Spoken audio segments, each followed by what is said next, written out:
The world has changed. That's the heartbeat of No Country for Old Men.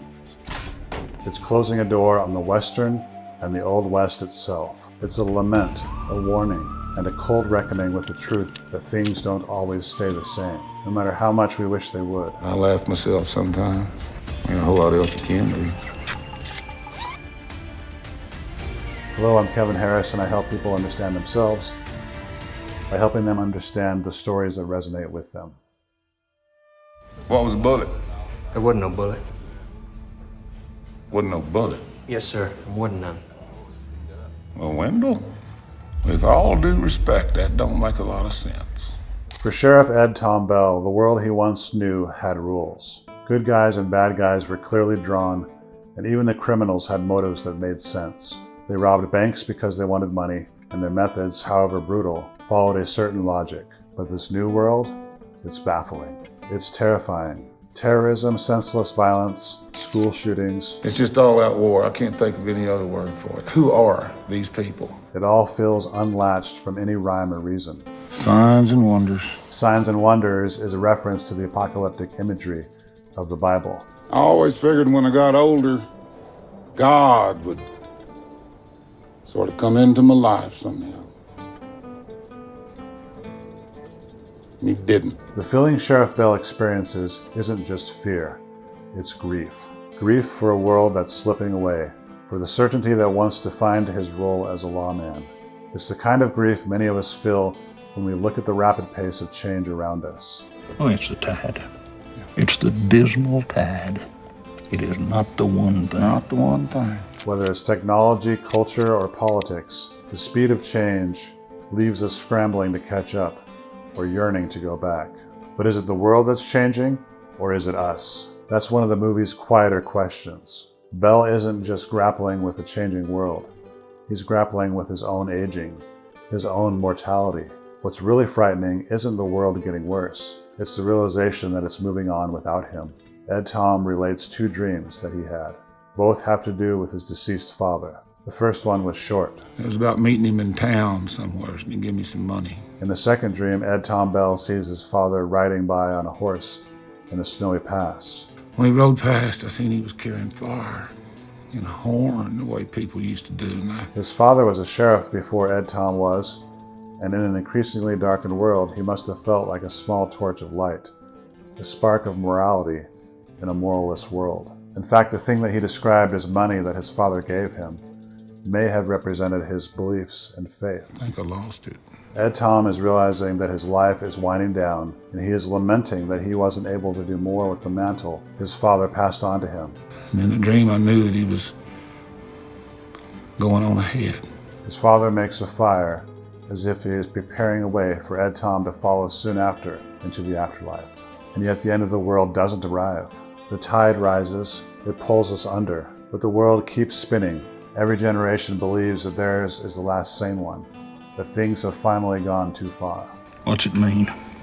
What's it leading to? You know, if you'd have told me 20 years ago, I'd see children walking the streets of our Texas towns with green hair, bones in their noses, I just flat out wouldn't have believed you. But every generation has also been proven wrong. The world doesn't end, it keeps getting stranger. Anton Chigurh is the harbinger of this new world, a man who plays by his own rules, rules that don't make sense to anyone but himself. We realized that we don't need to know everything about Anton Chigurh because that's his power.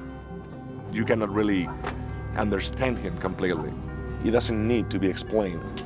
He doesn't kill for pleasure, for money, or even out of anger. Instead, he leaves it to chance, a coin flip, a cold game of fate. If the rule you followed brought you to this, of what use was the rule? And there it is. Chigurh isn't just a man. He's the embodiment of fate, of inevitability. Let's pause for a moment. My mind wanders. Think about what Chigurh represents here. What business is it of yours? Where I'm from? Friendo? He's not just a character, he's a challenge. He forces us to confront the uncomfortable truth about the rules we live by. Are they really protecting us? Or are they just illusions we've constructed to feel safe? When he flips that coin, he is refusing to take responsibility. He lets the coin that he's been carrying in his pocket decide. Much like we often let our habits and past fears that we've been carrying decide our future. We all live by some set of rules.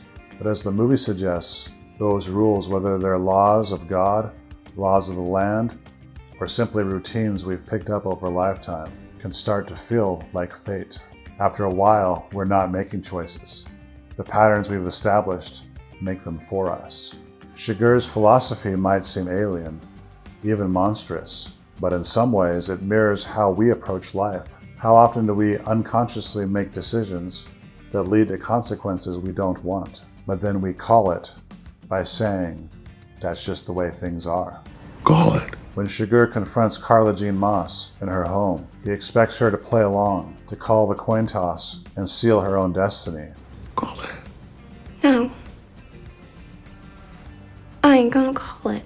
But she doesn't. She refuses. She tells him the decision is his alone. The coin don't have no say.